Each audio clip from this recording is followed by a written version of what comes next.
ए जी, तो हम पधार गए हैं आपके सामने आज अकाउंट का एक नया चैप्टर लेकर के, जिसका नाम है नए साझेदार का प्रवेश, यानी कि admission of a new partner. अब इस admission of a new partner की थ्योरी आज पढ़ते हैं। न्यूमेरिकल्स पर चर्चा हम करेंगे, सभी के न्यूमेरिकल्स पर चर्चा करेंगे। थोड़ा धैर्य धारण कीजिएगा। बस आज हम पढ़ने वाले हैं नए साझेदार का प्रवेश। तो सबसे पहले आप ये समझिए कि किसी फर्म में नए साझेदार के प्रवेश की स्थिति क्या होती है।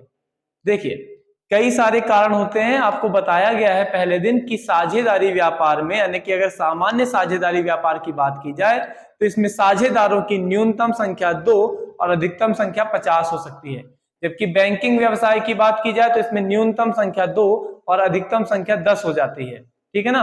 अब हमारी फर्म में हम लोगों ने जब व्यापार शुरू किया तो हमारी फर्म में मात्र 4-5 साझेदार थे, लेकिन अब कई कारण ऐसे होते हैं जब हमको ऐसा लगता है कि नहीं यार, एक दो व्यक्तियों की आवश्यकता और है ना।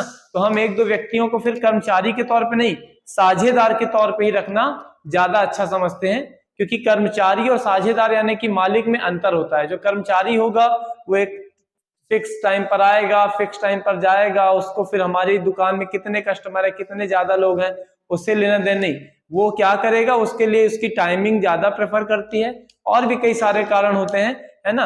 और विश्वसनीय व्यक्तियों की आवश्यकता होती है। तो कर्मचारी विश्वसनीय होते हैं, ऐसा मैं नहीं कह रहा हूं कि कर्मचारी विश्वसनीय नहीं होते हैं, लेकिन अगर हम उसी कर्मचारी को साझेदार के तौर पर रखेंगे तो उसकी रिस्पॉन्सिबिलिटीज कुछ ज्यादा ही बढ़ जाती हैं, है ना। तो जब हमें हमारे व्यापार में और अधिक व्यक्तियों की आवश्यकता महसूस होने लग जाती है, तब हम एक या एक से अधिक व्यक्तियों को अपने फर्म में साझेदार के तौर पर जगह देते हैं। इसी को क्या कहा जाता है, साझेदार का प्रवेश, यानी admission of a new partner. अब बात आती है ये कि किसी साझेदार को फर्म में प्रवेश दिया ही क्यों जाता है। ऐसी कौन कौन सी दशाएं होती हैं, यानी कि ऐसी कौन कौन सी कंडीशंस होती हैं जब हमें किसी न्यू पार्टनर को अपने फर्म में एडमिट करना पड़ता है। तो सबसे पहली दशा आती है पूंजी की पूर्ति हेतु, to get capital. To get capital का तात्पर्य होता है, देखिए, सामान्यतः लोन लेना, बार बार लोन लेकर के व्यापार करना कई लोगों को अच्छा नहीं लगता है। अब हमारे व्यापार में अचानक से एक ऐसी परिस्थिति आई जिसमें हमें पूंजी की आवश्यकता है। अब क्या किया जाए, तो ऐसी कंडीशन में हम किसी नए व्यक्ति को अपने फर्म का साझेदार बनाते हैं, क्योंकि हमको पता है कि कोई नया साझेदार अगर हमारी फर्म में आएगा तो पूंजी तो लेकर के आएगा। और नहीं लाने की कंडीशन में है तो हम उसके सामने कंडीशन रख देंगे, भैया तुमको आना पड़ेगा और कम से कम 10 लाख रुपया लेके आना पड़ेगा। अब बताओ, तो हमारे साथ मिलकर के बिजनेस करना चाहते हो कि नहीं। तो करना चाहेगा तो आ जाएगा, नहीं तो फिर अपन किसी दूसरे के पास चलेंगे, भाई दूसरे को बनाएंगे जाके साझेदार। तो जब हमारे फर्म में पूंजी की कमी होती है तो उस कमी की पूर्ति करने के लिए हम किसी नए व्यक्ति को अपने फर्म का साझेदार बना सकते हैं। ठीक है ना। दूसरी कंडीशन आती है विशिष्ट योग्यता, स्पेशल एबिलिटी। जब हमारे फर्म में कभी ऐसा लगता है ना कि वो मैनेजरियल यानी प्रबंधकीय योग्यता भी लिख सकते थे यहाँ पर, यानी कि मैनेजरियल एबिलिटी भी लिख सकते थे, कि जब हमारे व्यापार में किसी प्रकार की योग्यताओं की कमी महसूस होती है।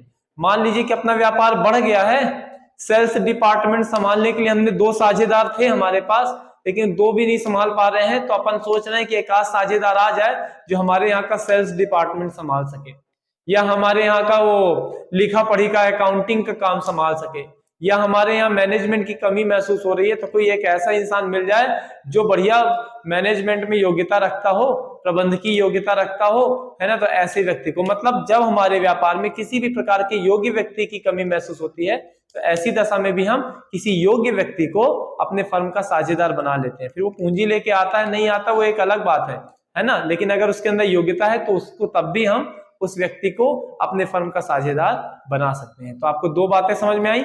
सबसे पहली क्या थी, पूंजी की पूर्ति हेतु, यानी टू गेट कैपिटल। और दूसरी बात हमने क्या बताई, विशिष्ट योग्यता। जब हमारे फर्म में विशिष्ट योग्यता की कमी महसूस होने लग जाती है तो फिर हम जिस क्षेत्र में योग्य व्यक्ति चाहिए उस क्षेत्र के योग्य व्यक्ति को हम अपने फर्म का साझेदार बना लेते हैं। तीसरी बात आती है व्यापार की प्रगति होने पर, यानी जब हमारा बिजनेस ज्यादा प्रोग्रेस करने लग जाता है तो ऐसी कंडीशन में भी जो हमारे फर्म के 4-6 साझेदार थे, वो साझेदार अब फर्म को संभालने में सक्षम महसूस नहीं कर रहे हैं। उनको लग रहा है यार कि व्यापार बड़ा हो रहा है, हमारे व्यापार का क्षेत्र बड़ा हो रहा है, विस्तृत हो रहा है, तो क्यों ना हम किसी एक आध 2 व्यक्ति को और फर्म का साझेदार बना लें, क्योंकि अकेले तो ये संभलने वाला नहीं है। तो ऐसी कंडीशन में, यानी कि जब हमारे व्यापार की प्रगति होने लग जाती है या हमारे व्यापार की और ब्रांचेस जगह जगह पे खुल रही हैं, अब हर काम कर्मचारियों के भरोसे तो नहीं छोड़ सकते, है ना। तो ऐसी कंडीशन में अपन क्या करेंगे, नई ब्रांच के लिए एक नया साझेदार भैया ले आएंगे, है ना। तो बस वही बात है कि जब हमारा व्यापार कुछ ज्यादा ही प्रगति करने लग जाता है, यानी कि बिजनेस की प्रोग्रेस होने लग जाती है, तो ऐसी कंडीशन में भी हम किसी नए व्यक्ति को अपने फर्म का साझेदार बना लेते हैं। नेक्स्ट हेडिंग आती है साझेदार की निवृत्ति या मृत्यु की दशा में, यानी कि रिटायरमेंट और डेथ ऑफ पार्टनर। मतलब कि अगर हमारे फर्म के किसी साझेदार की मृत्यु हो जाती है या कोई साझेदार किसी कारणवश फर्म को छोड़कर चला जाता है, तो ऐसी कंडीशन में उसकी जगह तो खाली हो जाती है। अब वैसे भी सभी साझेदारों का उत्तरदायित्व तो कैसा होता है, असीमित होता है। साझेदारों के पास पहले ही अनलिमिटेड लायबिलिटीज है, अनलिमिटेड रिस्पॉन्सिबिलिटीज है। अब वो अपना काम देखें कि जो छोड़ के चला गया उसका काम देखें, तो ऐसी कंडीशन में बिजनेस फिर वहां डगमगाने लग जाता है। तो ऐसी कंडीशन में यानी कि जब किसी साझेदार की मृत्यु हो जाती है या कोई साझेदार फर्म को छोड़ करके चला जाता है, यानी कि रिटायरमेंट ले लेता है, तो उसकी जगह को भरने के लिए यानी उसकी जगह की पूर्ति करने के लिए भी हम किसी नए व्यक्ति को फर्म का साझेदार बना लेते हैं। लास्ट है आपका विदेश में कारोबार, यानी बिजनेस इन फॉरेन कंट्री। मतलब जब हम विदेश में कारोबार करते हैं, यानी कि बिजनेस करने जाते हैं कहाँ, किसी दूसरे देश में। अब वहां सबसे बड़ी समस्या आती है लैंग्वेज की, भाषा की, है ना, कि भैया हमको भाषा ही सीखने में समय लग जाएगा। तो ऐसी कंडीशन में हम खुद वहां जाके व्यापार नहीं करते हैं, वहीं के यानी जिस देश में हम व्यापार करने जा रहे हैं वहीं के किसी व्यक्ति को, किसी मतलब समझदार व्यक्ति को, भरोसेमंद व्यक्ति को अपने फर्म का पार्टनर बना लेते हैं, है ना। ऐसी कंडीशन में उस देश में जो भी काम हम कर रहे हैं उसका सारा का सारा काम वही करेगा, उसकी संपूर्ण जिम्मेदारी उसको सौंप देते हैं। तो जब हमारा व्यापार विदेश तक पहुंच जाता है, मतलब फॉरेन कंट्री तक पहुंच जाता है, ऐसी कंडीशन में भी हम क्या करते हैं, वहीं के यानी विदेशी किसी विदेशी व्यक्ति को ही अपने फर्म का साझेदार बना लेते हैं और हमारा काम सही तरीके से चलने लग जाता है। तो ऐसी मैंने 5 कंडीशंस आपके सामने रखी। कंडीशंस तो बहुत होती हैं, 4 मार्क्स के हिसाब से 4 हेडिंग्स काफी रहेंगी। तो ये 4 हेडिंग्स किस क्वेश्चन की थी कि उन दशाओं का वर्णन कीजिए जिन दशाओं में किसी नए साझेदार को फर्म में प्रवेश दिया जाता है, या फर्म को में नए साझेदार को प्रवेश कब दिया जाता है, या नए साझेदार के प्रवेश की दशाएं लिखिए। इस तरीके का कोई भी प्रश्न आता है तो आपको ये लिखना है। पूंजी की पूर्ति हेतु जब कभी योग्यता की कमी महसूस होती है तो किसी योग्य व्यक्ति को अपने फर्म का पार्टनर बना लेते हैं। जब हमारा व्यापार प्रगति के रास्ते पर बढ़ने लग जाता है तो व्यापार को संभालने के लिए किसी नए व्यक्ति को साझेदार बना लेते हैं। किसी साझेदार की मृत्यु या रिटायरमेंट की निवृत्ति या अवकाश ग्रहण की दशा में भी हम साझेदार को, किसी नए व्यक्ति को साझेदार बनाते हैं। और जब हम विदेश में कारोबार करने जाते हैं तो ऐसी दशा में भी किसी नए व्यक्ति को अपने फर्म का साझेदार बना सकते हैं। आप इसका स्क्रीनशॉट ले लीजिए। तब तक फिर मैं नेक्स्ट क्वेश्चन में मिलते हैं। चलिए, तो अब हम पहुंच गए हैं अपने बहुत बड़े प्रश्न की ओर, जो कि है पुनर्मूल्यांकन से आप क्या समझते हैं। यह कब और कैसे तैयार किया जाता है, या कब तैयार किया जाता है और कैसे तैयार किया जाता है। मतलब कि What do you understand by revaluation? When and how is it prepared? ठीक है ना। तो अब हम आगे बढ़ रहे हैं, बड़े ही ध्यान से सुनने और समझने का प्रयास कीजिएगा। बात हो रही है यहाँ पर रीवैल्यूएशन की। रीवैल्यूएशन यानी पुनर्मूल्यांकन।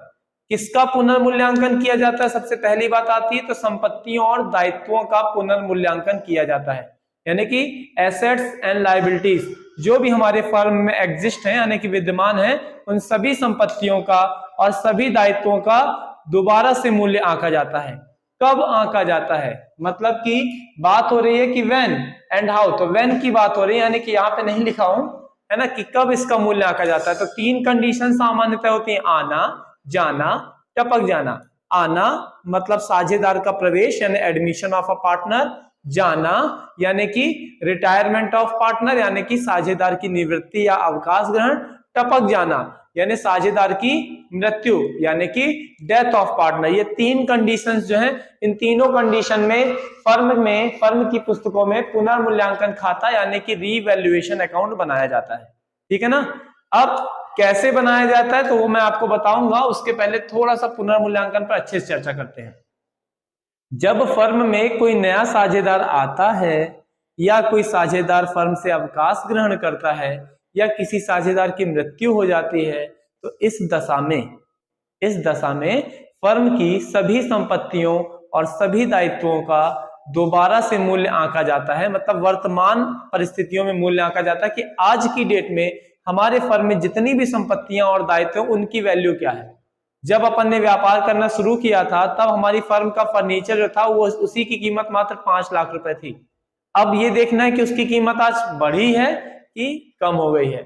हमने जो मशीनें खरीदी थी उनकी कीमत 10 लाख रुपए थी, तो मशीनों की वैल्यू बढ़ गई है कि कम हो गई है ना। हमने जिस समय व्यापार शुरू किया था तो हमने थोड़ा सा लोन भी लिया था, अब उस लोन की क्या कंडीशन है, ब्याज बढ़ गया है, अभी तक हमने जमा ही नहीं किया, ब्याज बढ़ गया है क्या, या फिर हमने पूर्ण रूप से उसको चुका दिया है, अब लोन नाम की चीज ही नहीं रह गई है। तो इन सभी चीजों को पता करने के लिए अपन फर्म की समस्त संपत्तियों और समस्त दायित्वों का दोबारा से मूल्य आंकते हैं।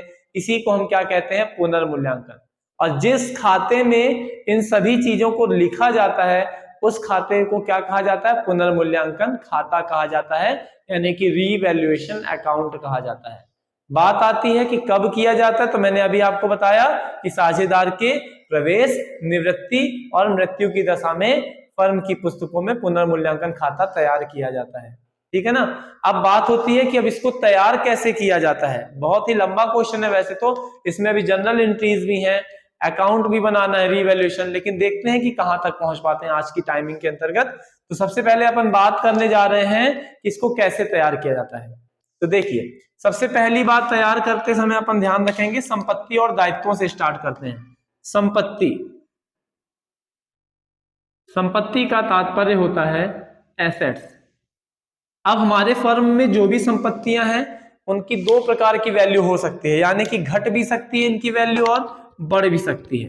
तो अगर संपत्तियों के मूल्य में वृद्धि होती है, संपत्ति के से मैं मूल्य में वृद्धि पर हो गया, चलो पूरा ही लिखते हैं। अगर संपत्ति के मूल्य में वृद्धि होती है तो क्या होता है, आप ही बता दीजिए भाई क्या होगा। संपत्ति के मूल्य में वृद्धि का तात्पर्य है increase in value of assets.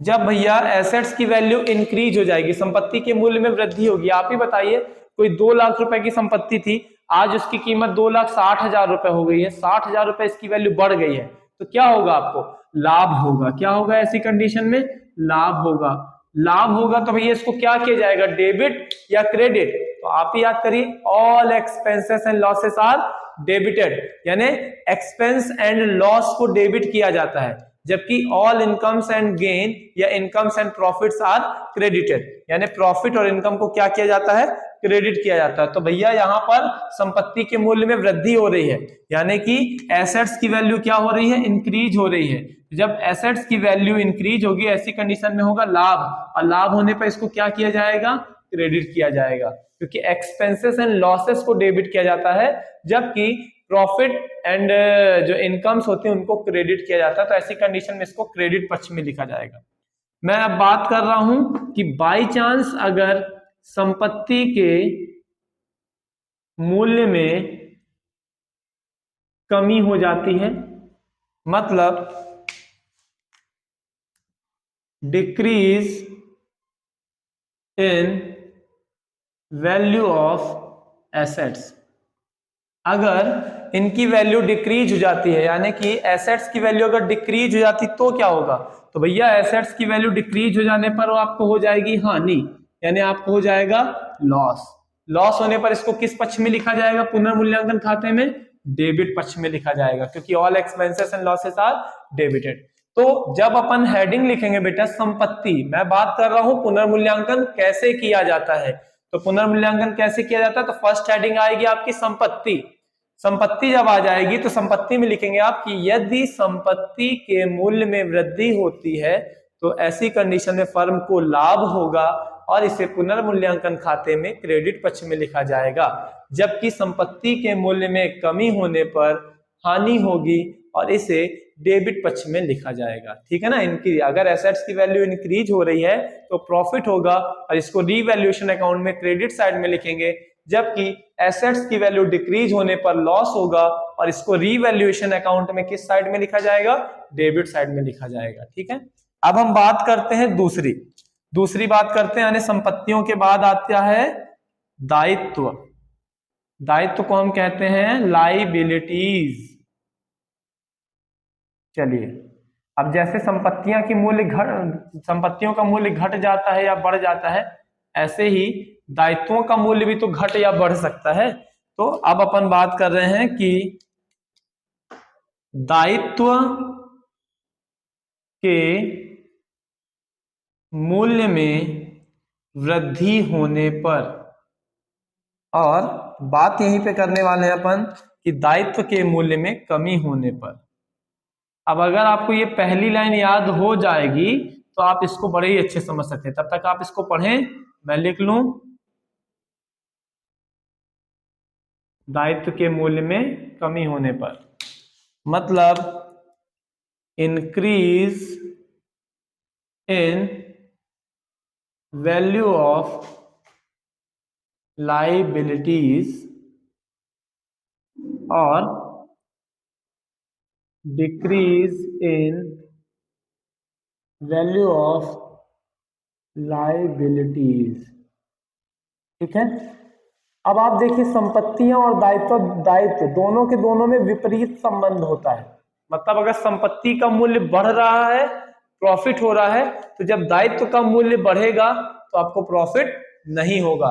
उसी हिसाब से आप यहां पर लिख सकते हैं। मैंने इसीलिए कहा कि आप पहली लाइन अगर देखते हैं तो आपसे बाकी की तीन अपने आप बन जाएगी। संपत्ति के मूल्य में वृद्धि होने पर क्या हो रहा था? लाभ। तो जब संपत्ति के मूल्य में कमी होगी तो पक्का क्या होगी? हानि होगी। संपत्ति के मूल्य में वृद्धि होने पर क्या हो रहा है? लाभ। तो दायित्व के मूल्य में वृद्धि होगी तो भी क्या होगा? है ना, लाभ नहीं होगा। सॉरी, दायित्व के मूल्य में वृद्धि होने पर लाभ आपको नहीं होगा, क्योंकि दोनों विपरीत संबंध वाले होते हैं। यहां पर होगी आपको हानि, यानी कि लॉस। और लॉस है तो इसको क्या किया जाएगा? डेबिट, क्योंकि all expenses and losses are debited. अब इसको देखें, ऐसा क्यों होता है? संपत्ति, मान लीजिए कि आपके पास जो भूमि है, लैंड है ना, वो आपने जब बिजनेस स्टार्ट किया था तो मात्र 2 लाख रुपए में आपने खरीदा था। आज उसकी कीमत 3,50,000 रुपए हो गई। संपत्ति के मूल्य में वृद्धि हुई, आपको लाभ हुआ। अब बात आ रहा है कि अपन ने जब भूमि खरीदी थी उसी समय अपन ने 2 लाख रुपए का लोन भी लिया था, एक भी किस्तें अपन ने नहीं चुकाई, ब्याज सहित आज उसकी कीमत 3,50,000 हो गई है। तो आपका लोन यानी ऋण जो है, ऋण आपने 2 लाख रुपए लिया था और आज उसकी भी कीमत कितनी हो गई? 3,50,000 रुपए हो गई है। अब आपने अभी तक एक भी किस्त का भुगतान नहीं किया है। तो आपका दायित्व था लोन चुकाना था, लाइबिलिटीज थी, उसकी वैल्यू बढ़ गई। बताओ प्रॉफिट हो रहा है कि लॉस हो रहा है? लॉस हो रहा है। तो बस यहां पर अपन क्या लिख देंगे? लॉस यानी कि हानि, और डेबिट किया जाएगा। और बाय चांस आपका दायित्व था, है ना, जैसे कि सामान्यतः कई बार ऐसा आता है, आपके प्रश्न में दिया गया है ना, कि भैया 2,000 रुपए के लेनदार थे। लेनदार भी लाइबिलिटीज में आते हैं, क्रेडिटर्स की बात मैं कर रहा हूं, है ना। 2,000 रुपए के लेनदार थे, लेकिन पता नहीं उनको क्या ऐसा काम आ गया कि वो यहाँ का बिजनेस बेच बाच के चले गए दूसरे शहर। जब वो जा रहे थे तो उसमें हम शहर में नहीं थे, तो हमारे पास पैसा मांगने आए थे लेकिन हम मिल नहीं पाए। अब वो हमारे पास आने की भी अब उनकी कोई संभावना नहीं है। मतलब जो 2,000 रुपए का कर्जा हमारे सर पे चढ़ा था, अब उसको देय होने की कोई संभावना नहीं है। मतलब 2,000 रुपए का कर्जा हमारा माफ। तो 2,000 रुपए की जो लाइबिलिटीज थी अब कितनी हो गई है? 0 हो गई है। तो मतलब आपकी लाइबिलिटीज की वैल्यू क्या हो गई है? कम हो गई है। अब बताइए, फायदा हुआ 2,000 का कि नुकसान? फायदा हुआ, है ना। तो दायित्व के मूल्य में कमी होने पर आपको क्या होता है? प्रॉफिट होता है, यानी कि लाभ होता है, और इसको क्या किया जाता है? क्रेडिट किया जाता है। तो मैं जस्ट यही बता रहा था कि संपत्ति के मूल्य में वृद्धि होगी तो लाभ होगा, और संपत्ति के मूल्य में कमी होने पर हानि होगी। और संपत्ति के मूल्य में वृद्धि होने पर लाभ हो रहा है, तो दायित्व के मूल्य में जब वृद्धि होगी तो पक्का क्या होगी? हानि ही होगी। और दायित्व के मूल्य में वृद्धि होने पर जब हानि हो रही है तो कमी होने पर क्या हो जाएगा? लाभ हो जाएगा। सब एक दूसरे के अपोजिट टाइप्स हैं, समझने का प्रयास करेंगे तो जरूर ही इसको आप आराम से कर लेंगे। तो फर्स्ट हेडिंग थी संपत्ति, सेकंड हेडिंग थी दायित्व। इसका डिटेल मैंने बोल दिया, अब इसका डिटेल सुनिए। जब दायित्व के मूल्य में वृद्धि होती है तो ऐसी परिस्थिति में फर्म को हानि होगी, जिसे पुनर्मूल्यांकन खाते में डेबिट पक्ष में यानी कि नाम पक्ष में लिखा जाएगा। जबकि दायित्व के मूल्य में कमी होने पर फर्म को लाभ होगा और इसे पुनर्मूल्यांकन खाते के क्रेडिट साइड में यानी जमा पक्ष में लिखा जाएगा। ठीक है ना, इतना डिटेल लिखना है। इसके बाद क्या होता है, हमारे पास कई बार अलिखित संपत्तियां और दायित्व होते हैं। अलिखित संपत्ति एवं दायित्व। अलिखित संपत्ति एवं दायित्व का तात्पर्य होता है unrecorded assets and liabilities. Unrecorded assets and liabilities. तो भैया अगर आपको किसी ऐसी संपत्ति या ऐसे दायित्व के बारे में पता चलता है जिसका रिकॉर्ड आपके पास था ही नहीं, ये मतलब नहीं अचानक से आपको पता चला कि अरे ये संपत्ति भी हमारे पास है, अरे इसका लेखा जोखा तो हमने किया ही नहीं, तो बड़ी अच्छी बात है यार। हमारे पास फर्म की संपत्ति तो हम मान रहे थे 20 ही लाख है, यहाँ 5 लाख रुपए की संपत्ति और आ गई, तो आपको क्या हो रहा है, फायदा हो रहा है कि नुकसान हो रहा है? ऑफ कोर्स फायदा ही हो रहा होगा। हाँ भैया, तो अगर हमारी फर्म में हमें कोई अलिखित संपत्ति प्राप्त होती है, यानी कोई अनरिकॉर्डेड एसेट्स अगर हमारे पास आती है, हमको पता चलता है, तो अनरिकॉर्डेड एसेट्स का लेखा जोखा किया जाएगा। लाभ हो रहा है, प्रॉफिट हो रहा है, तो स्वाभाविक सी बात है अलिखित संपत्ति मिलेगी तो इसको किस पक्ष में लिखेंगे? क्रेडिट पक्ष में लिखेंगे। और अगर ऐसी कोई लायबिलिटी, अरे दादा रे हमारे 5 साझेदार थे, एक साझेदार ने क्या ले लिया, लोन ले के रखा था और हम में से चारों को बताया ही नहीं था, अब वो फर्म को छोड़ के चले गए, अचानक से पता चला जब नए साझेदार को ले रहे थे अपने फर्म में वापस बुला रहे थे, मतलब नए साझेदार को प्रवेश दे रहे थे, तब पता चला कि हमारे पास 5 लाख रुपए का कर्जा और चढ़ा हुआ है। ओहो, तो ऐसी कंडीशन में क्या होगा, आपको अचानक से कर्जा है तो भुगतान तो करना पड़ेगा, बिजनेस करना नहीं तो भैया वो तो पीछे पड़ जाएगा आपके। तो अगर कोई अनरिकॉर्डेड लायबिलिटीज आपके मत्थे पड़ जाती है तो इसका भी लेखा जोखा होगा, और कहाँ होगा? डेबिट साइड में, क्योंकि यहाँ पे आपको बढ़ गया है आपका नुकसान। जब नुकसान बढ़ जाएगा तो किधर साइड लिखेंगे इसको? डेबिट साइड में लिखेंगे, ठीक है ना। तो ये 3 हेडिंग हमने बताई। चौथी हेडिंग आ जाती है आपकी प्रॉफिट एंड लॉस। अब ये सब लिखने के बाद जो भी लाभ या हानि होगा, लाभ या हानि होगा यानी कि प्रॉफिट एंड लॉस, उस प्रॉफिट एंड लॉस को क्या किया जाएगा? बड़े ध्यान से समझिएगा, क्योंकि ऑब्जेक्टिव टाइप क्वेश्चंस में पूछा जाता है। तो अगर इतना सब लेखा जोखा करने के बाद आपकी फर्म में लाभ हो रहा है तो पुराने साझेदारों को बांटा जाएगा, अगर आपको हानि हो रही है तो भी पुराने साझेदार को दी जाएगी। मतलब कि कहने का तात्पर्य यह है कि अगर कोई नया साझेदार आ रहा है तो जबरदस्ती कर रहा है कि भैया पहले रीवैल्यूएशन करो। हम कहे क्यों करें? कहता हूं मैं देखना चाहता हूं कि आपकी फर्म की संपत्तियों की और दायित्वों की कीमत आज की डेट में क्या है। हमने कहा चलो भैया तुम इतना ही कह रहे तो हमने कर लिया। अगर हमको हानि होती है, पुनर्मूल्यांकन करने के पश्चात हमको अगर लॉस हो जाता है, तो क्या नया साझेदार कहेगा कि हाँ भैया लॉस हो गया, मेरे कारण हुआ है, पैसा धर लो? नहीं कहेगा, कोई कह ही नहीं सकता, है ना। तो भैया जब लॉस होगा तो किसको सहना पड़ेगा? पुराने साझेदारों को। तो जब प्रॉफिट होगा तो क्या हम नए साझेदार को पूछेंगे कि भैया तुम्हारे कारण हमको पता चल गया कि हम कितने फायदे में चल रहे हैं, लो थोड़ा सा हिस्सा लाभ का तुम भी ले लो? क्या अपन ऐसा कहेंगे? नहीं कहेंगे। तो बस इसीलिए मैं कहना चाहता हूं कि अगर फर्म को प्रॉफिट या लॉस होता है, मतलब कि पुनर्मूल्यांकन करने के पश्चात यदि फर्म को प्रॉफिट या लॉस होता है तो वह पुराने साझेदारों को ही दिया जाएगा। किस अनुपात में दिया जाएगा? तो पुराने साझेदारों को पुराने अनुपात में बांट दिया जाएगा, यानी कि ओल्ड पार्टनर्स को ओल्ड रेशियो में इसे डिवाइड कर दिया जाएगा, ठीक है ना। ओल्ड पार्टनर्स को ओल्ड, पुराने साझेदारों को पुराने अनुपात में दे दिया जाएगा, ठीक है ना। कोई समस्या तो नहीं होगी मेरे ख्याल से इसमें। चलिए, मतलब ओल्ड पार्टनर्स को ओल्ड रेशियो में इसको क्या कर दिया जाएगा? डिवाइड कर दिया जाएगा। इस तरीके से आपका पुनर्मूल्यांकन होता है पूरा। जब आप लिखेंगे सबसे पहले पुनर्मूल्यांकन किसे कहते हैं, तो बिल्कुल बताइए कि जब साझेदार कोई नया साझेदार हमारे फर्म में प्रवेश लेने आता है तो वह चाहता है कि फर्म की सभी संपत्तियों और दायित्वों का वर्तमान मूल्य उसे पता चले। ऐसी दशा में वो कहता है कि भैया फर्म की समस्त संपत्तियों और दायित्वों की आज की डेट में क्या वैल्यू है बताइए। तो जब हम इस वैल्यू को पता करने के लिए कि आज की डेट में हमारे फर्म की सभी संपत्तियों और सभी दायित्वों का मूल्य क्या है, हम जो भी लेखा जोखा करते हैं वही सब क्या कहलाता है? पुनर्मूल्यांकन कहलाता है ना। कब किया जाता है? तो सामान्यतः 3 परिस्थितियों में किया जाता है। साझेदार के प्रवेश पर, admission of a new partner, साझेदार की निवृत्ति पर, रिटायरमेंट ऑफ पार्टनर, और साझेदार की मृत्यु पर यानी कि डेथ ऑफ पार्टनर। कैसे किया जाता है? तो फर्स्ट हेडिंग संपत्ति लिखना है आपको, एसेट्स, संपत्ति का मूल्य अगर वृद्धि होती है, संपत्ति के मूल्य में इंक्रीज होती है इसकी वैल्यू, तो इसको प्रॉफिट होगा और क्रेडिट साइड में लिख देना। और अगर संपत्ति के मूल्य में कमी हो रही है यानी कि एसेट्स की वैल्यू अगर डिक्रीज हो रही है तो लॉस हो रहा है और डेबिट साइड में लिख देना। नेक्स्ट हेडिंग आएगी एसेट्स की लाइबिलिटीज की। तो अगर लाइबिलिटीज की वैल्यू इंक्रीज हो रही है, लॉस हो रहा है, हानि हो रही है मतलब, तो डेबिट साइड में लिख देना। और अगर लाइबिलिटीज की वैल्यू डिक्रीज हो रही है यानी कि दायित्वों के मूल्य में कमी आ रही है, तो ऐसी कंडीशन में आपको प्रॉफिट होगा और इसको किस साइड लिख देंगे आप? क्रेडिट साइड लिख देंगे। कोई अनरिकॉर्डेड एसेट्स अगर आपको पता चल जाती है कि आपके फर्म में कोई अलिखित संपत्ति है तो इसको क्रेडिट साइड में लिखिए।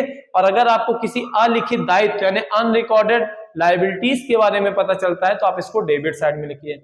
और अंत में ये सब करने के बाद जो भी प्रॉफिट या लॉस निकल के आएगा तो उस प्रॉफिट या लॉस को आप पुराने साझेदारों को पुराने अनुपात में ही विभाजित कर देंगे यानी कि ओल्ड पार्टनर्स को ओल्ड रेशियो में डिवाइड कर देंगे। ठीक है ना, बस इतना सही ये क्वेश्चन है।